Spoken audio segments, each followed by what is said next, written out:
on guys? Tom Costanza here, back with another YouTube video, posting videos every single Sunday morning. Today I'm going to be putting the New York myth to the test to see if making bagels with New York water is BS. I live in Florida, we're going to be using Florida water, and I'm going to be making a New York style everything bagel and plain bagel. Let's get started.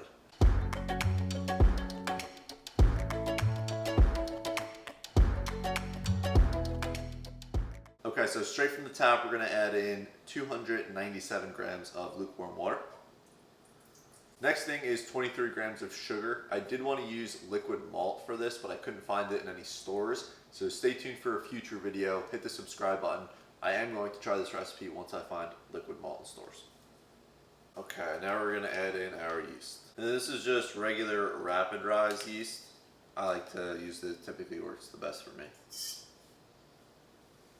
And this recipe right here makes 8 bagels, so a pretty good amount for a couple. It's just me and my girlfriend living in the apartment, so I'm going to try doing 4 everything, 4 plain. So definitely want to stick around to the end of the video to see how it turns out. After our yeast is 500 grams of bread flour or all-purpose flour, unbleached. And then the last of the ingredients is 6 grams of salt. Okay, now we can move our scale and it is time to turn this into a dough. We're just going to sit here and knead this for about 10 minutes. Okay, so really it's only been about 5 minutes, but our dough is ready. When you have dough that looks like this, that is this smooth, it's time to call it. So all we're going to do now is plop it down onto our work surface and cover it back up with our bowl. We're going to end up covering it for 1 hour. 1 hour later. Okay, so it's been about a full hour. I got my coffee going. Let's reveal what our dough looks like. Pretty good expansion on the dough. Very good aroma on the dough. Now, what normal people would do would be cut it into 8 sections, punch a hole in it, and then that would be the bagel. I'm going to be following Utopia Bagels up in New York City. I'm going to be following their rules. What they do is they cut it with a knife and then they wrap it around their hands and roll it and then put it on the thing. So it sounds pretty easy. The hardest part is going to be getting 8 equal portions out of this, but let's give it a go. Just cutting it right down the center.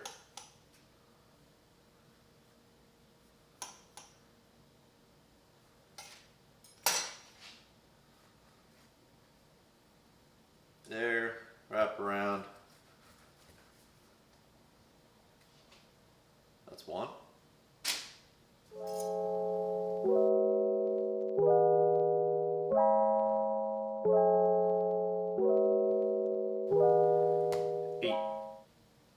Okay, so we have our 8 bagels here. I was right.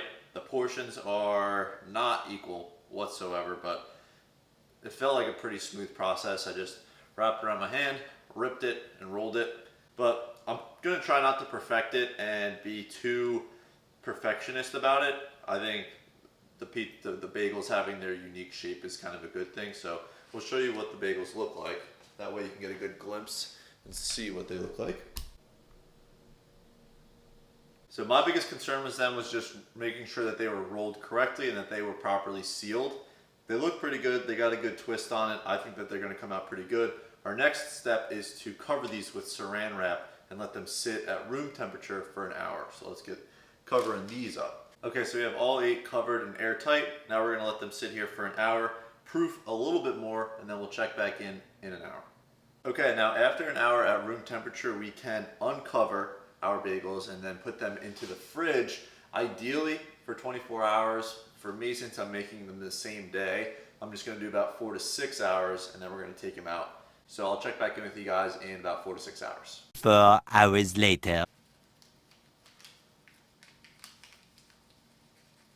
Okay, so our bagels have been in the fridge for about 3 hours. We're going to take them out and let them come to room temperature. Coming to room temperature should take about 15 to 30 minutes, I would say. So we're going to start boiling our water and also preheat our oven to 425 degrees. You can kind of see on the top of the bagel when I had a little bit of a hard time getting the saran wrap off. It kind of pulled up some of the dough on the bagel. I'm hoping that's not going to lead to a disaster with the bagels, but overall, they look pretty good. I think my biggest mistake is the size of the bagels are not even close to even, but we're gonna get ready because I still think that they're gonna taste really good. Also, kind of a disappointment. Today I'm filming this on Easter Sunday, and I went to go to the grocery store to get all the ingredients for an everything bagel, and they were closed. So 8 plain bagels it is. Oh, and if you guys want to know what I did in between those 3 hours while the bagels were in the fridge, went on a little hot girl walk, walked around 5 miles, about almost 13,000 steps. Highly recommend, if you guys haven't gone outside today, go outside, get in the sun. It'll make you feel better throughout the entire day.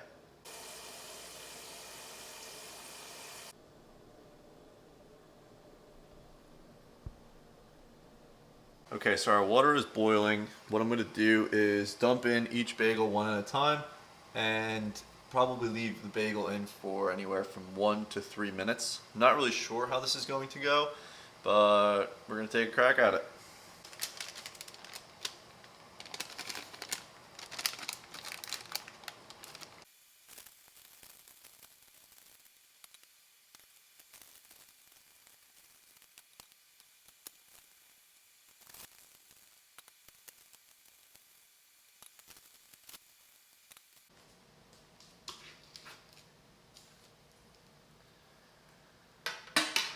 Okay, so we have our bagels here. Now it's time to get them into the oven, 425 for 20 minutes.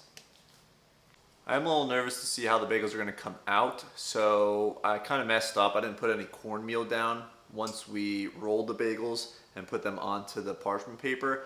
I just thought that when they were on the parchment paper that they weren't gonna stick. I didn't even have cornmeal, but I should have put them on cornmeal because it was a pain in the butt to get them all to unstick from the parchment paper and then get them into the water. I might have lost some of the air in the bagel when I did that, so note to self in the future, next time I make bagels, to put cornmeal down. So I gave them a flip at the 10-minute mark and then also switched shelves that they're on. Okay, so our bagels are done. Let's see what we got.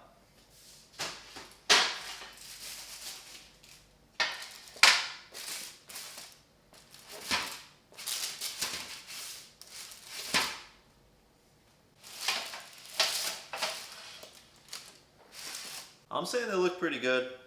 There's definitely some room where I could have made better moves, but I'm pretty happy with them. If you watched the Utopia video on how to make bagels, good knock test. Now what I'm gonna do is wait for one of these, probably this one, to cool down a little bit, and I'm gonna make a bacon, egg, and cheese, and then I'm gonna eat it.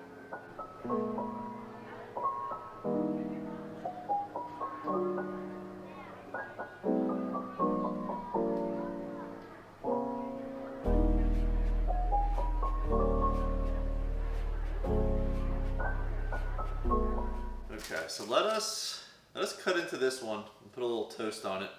I will say, I don't know if I boiled them long enough.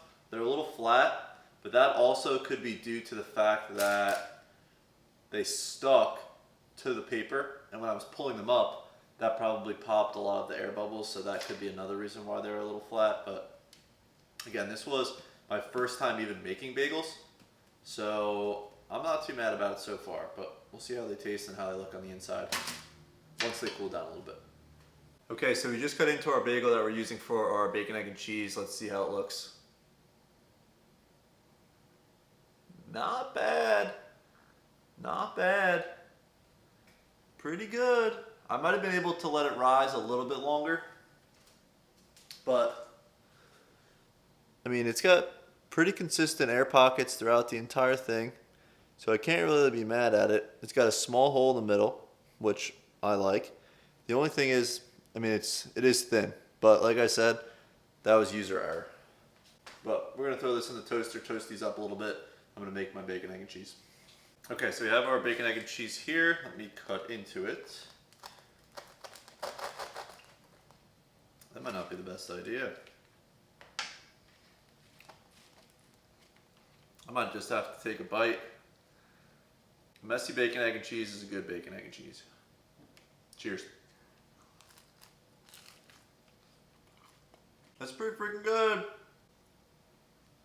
Alright guys, so the bagels came out really good. Obviously, it being a bacon, egg, and cheese made it a lot better. You're going to have to hit the subscribe button. That way you guys are ready for next week's video. I'm coming back and I'm making bagels again. And I'm going to do it the right way. So, like the video, and I will see you guys next week where we take on the actual New York style bagel. Thank you guys for watching. Peace.